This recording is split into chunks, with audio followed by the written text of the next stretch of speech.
The Steelers executed 2 trades before the NFL trade deadline on Tuesday, and today on Steelers Talk, I'm going to be breaking down the profiles and really go into a relatively deep dive here on Mike Williams and Preston Smith and why I think both of these players make this Steelers team better and increases this team's chances of hoisting a NFL record 7th Lombardi Trophy at the end of the 2024 season. Welcome into Steelers Talk. I'm your host, Jack Sperry. And before we get into today's content, let me know down there in the comments section to kick off today's show. Grade Omar Khan's performance yesterday before the trade deadline with these 2 moves. Give me an A, a B, a C, a D, or an F for the combined scores here of the Mike Williams trade and the Preston Smith trade.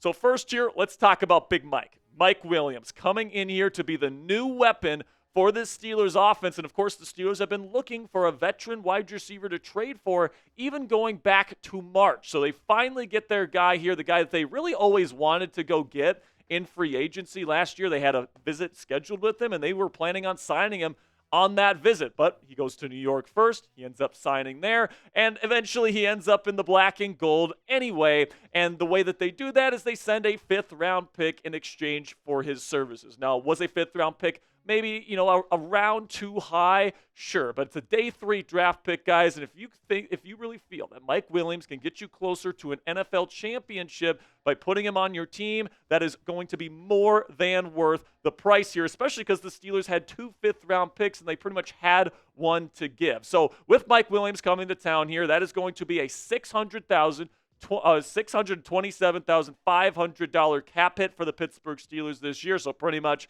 the vet minimum for this season. And this is, of course, the only year on his contract, so he will be an unrestricted free agent next year. So this is a 1-year rental. Take a look at my scouting report here of Big Mike. He is 6'4", 220 pounds, so he is a big guy. And what he's known for, guys, is not separation. It's not route running. What he does is he runs down the field and he makes tough catches in contested situations. That is what he has done his entire career. That's the type of guy he still is. And because of that 6'4", 220 frame, he is a very good run blocker as well. And he fits with what Arthur Smith wants to do in terms of the versatility of these bigger receivers. Now, he's not going to create a lot of separation. He's not going to have a very versatile route tree. You're pretty much only going to see him run slants, digs, comebacks, posts, corners, and then go route. So that's a pretty limited route tree. Okay, but he is a big body deep threat, and that is exactly what the Steelers need in this offense. Now, one of the concerns that people have about Mike Williams is that injury history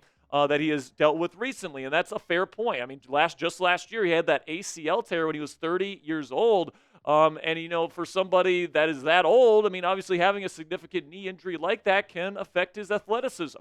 You take a look at the games missed so far in his career per season. He missed 14 last year in 2023, but the narrative that he's like always hurt and he's always missing games, I think is a little bit of a stretch. He missed 4 in 2022 as well, but before that, he was one of the more reliably available receivers in the National Football League, and then he technically hasn't missed any games this year, but he's been used in a limited fashion in New York. By the way, he only has the 4th most snaps of any receiver on the Jets roster right now, and Allen Lazard has been out snapping Mike Williams. So that just shows you what they thought of him and his fit with Aaron Rodgers. But Jack, he's been terrible this year. Mike Williams has been so bad with the New York Jets. How could you possibly justify trading a 5th-round pick for him? Well, if we take a look at his stats this year, 21 targets on 12 receptions, so he just hasn't been targeted all that much from Aaron Rodgers and the New York Jets, but he's averaging 13.8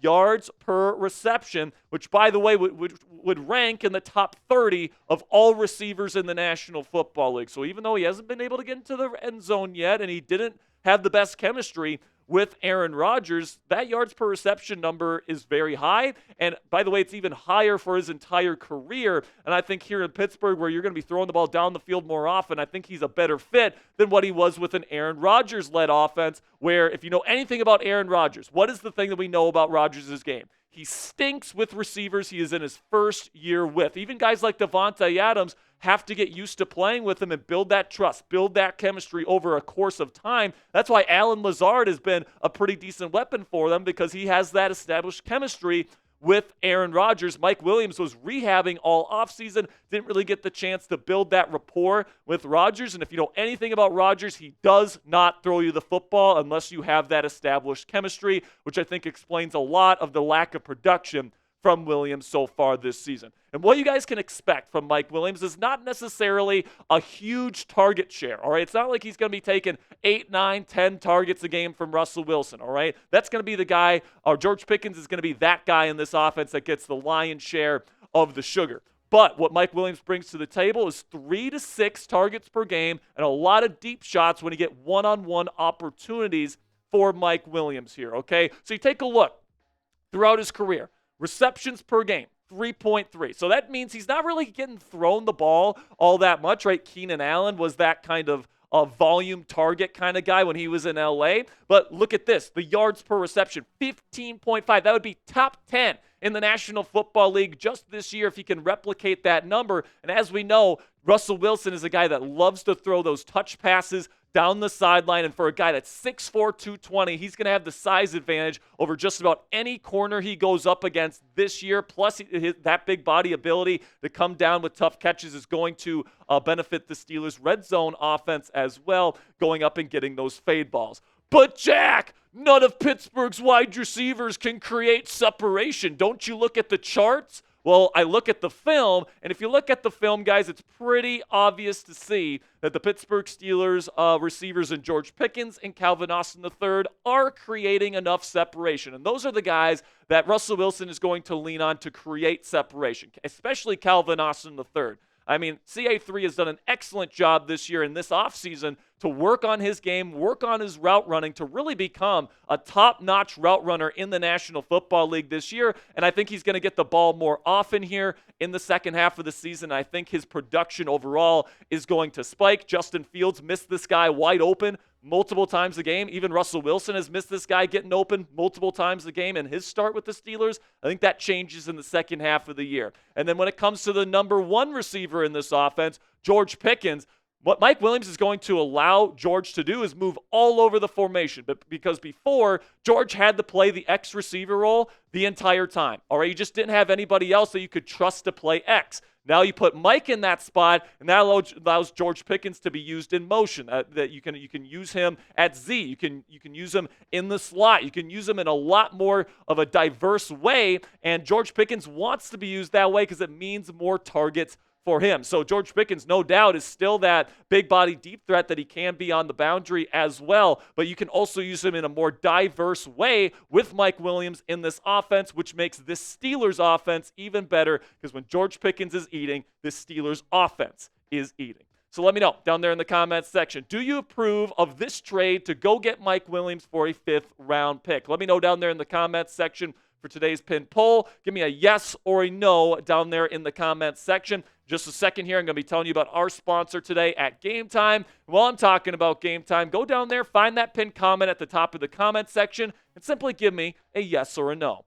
And then with that, let's have a word from our sponsor here at Game Time, which is the fastest and easiest way to buy tickets for the sports, music, comedy, and theater in your area. And folks, we all know that experiencing a sporting event, especially a Steelers football game at Acrisure Stadium live, is unlike anything you can get from watching the game on your couch. So we've already had multiple people reach out to me personally and say that they've gotten great seats and great deals on tickets for a Steelers game at home this year using the brand new feature from our friends at Game Time called Game Time Picks. And what Game Time Picks does is that it filters out the fluff to show you only incredible deals on great seats so you don't have to waste time searching through thousands of tickets. Here's how it works. You download the free Game Time app, you find an event you want to go see, you select the GT Picks button at the top of the screen, and Game Time automatically filters through their entire database of tickets for that event to find you the best seats with the best prices for the best deals for you and your family. What I love about using the Game Time app and why it's the only ticketing app I have on my phone personally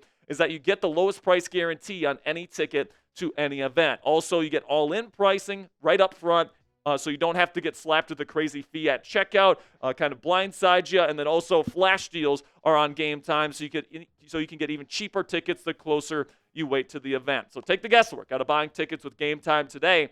Download the Game Time app, create an account, and use code CHATSPORTS. It's one word, all caps, CHATSPORTS for $20 off your first purchase Terms do apply. Again, create an account on the free Game Time app today and redeem code CHATSPORTS. It's one word, all caps, CHATSPORTS for $20 off. Download Game Time today. What time is it? Game time. So now let's move over to the other trade yesterday, which was for Preston Smith, the edge rusher from the Green Bay Packers. And by the way, when Preston was at practice today, both Mike and Preston practiced today in Pittsburgh.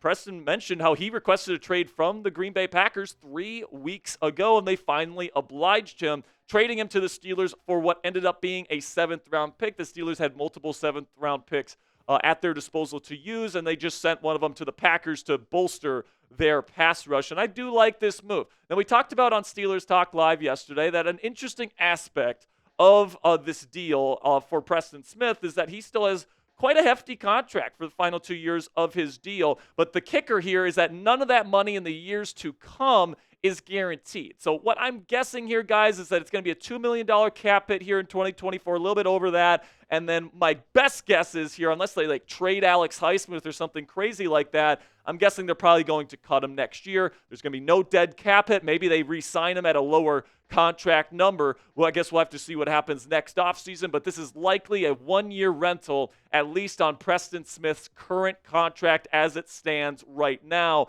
and that this was a move to try to win a Super Bowl here in 2024. And when it comes to the role that Preston Smith is going to be playing in this defense, it's going to be pretty much the exact same role that DeMarvin Leal played as a rotational kind of outside linebacker, 5 technique kind of hybrid type player. Okay, I think that he's going to be like a 4th kind of run defense type outside linebacker that can rotate in on early downs if you need him to, but he's also going to rotate in behind Larry Ogunjobi at the 5 technique. All right, so he's a little bit bigger. He's over 260 pounds. Good run defender. It's hard to move him off his spot, just like DeMarvin Leal was before he got injured this year. And with Leal out for the season, the Steelers felt like, hey, this is a spot here that we can bolster up this pass rush a little bit and give us a little bit of injury insurance as we approach down the home stretch here. And I really do think that Pittsburgh believes that this team this year, led by Russell Wilson and with this great defense, is capable of winning a 7th Lombardi Trophy for the Pittsburgh Steelers football franchise. And the fact that they're going out and they're buying players, 2 of them here, on giving up some draft capital to make it happen tells me that this Steelers team is absolutely bullish on this team being a legit threat in the AFC and in the NFL at large. So is this statement true or false, guys? The Steelers are legit title contenders this year. Type T if you think that statement is true, or type F if you think that statement is false. For me personally, I think that statement is absolutely true. Make sure you guys go down there in the comments section. If you made it to the end of today's show, that makes you a real one. If you make it to the end of our videos, guys, it really does help out the channel because it tells the YouTube algorithm that you're enjoying our videos and you're making it to the end. So if you're one of those real ones that made it to the end today, spam those real ones down there in the comments section so we know who made it to the end today. And don't forget to click that subscribe button because we got more informative and free Steelers content coming your way the rest of this week. We have Steelers Talk Live tomorrow on Thursday, starting at 5 p.m. Eastern. Me and Coop are going to be talking about this Week 10 matchup versus the Commanders. Probably going to update our preview because of all the trades that have been happening. Lots of great stuff coming up on tomorrow's show, guys. So make sure you click that subscribe button if you haven't already. And until next time, go Steelers.